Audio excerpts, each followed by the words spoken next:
Hello everyone, welcome back to the channel. In this video we explain how to translate checkpoint field in Shopify without Shopify Plus.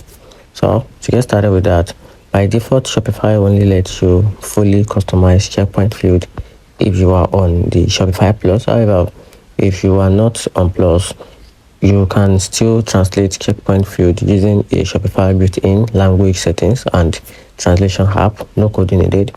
Shopify supports multiple languages, and for the checkout page, it provides default translation for many languages.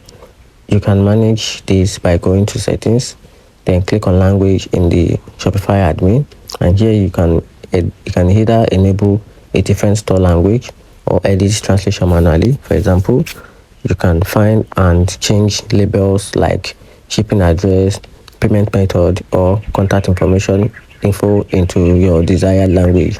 So if you need more control or customers language, you can use a translation app like Langify, then translate and adjust by and by Shopify. You can also use Weglot or G-Translate. So this app allow you to manually or automatically translate your store content, including checkout feed, into multiple language. Once installed, this app scans your store and lets you edit the text string for a visible areas, including checkout related labels where Shopify permits customization.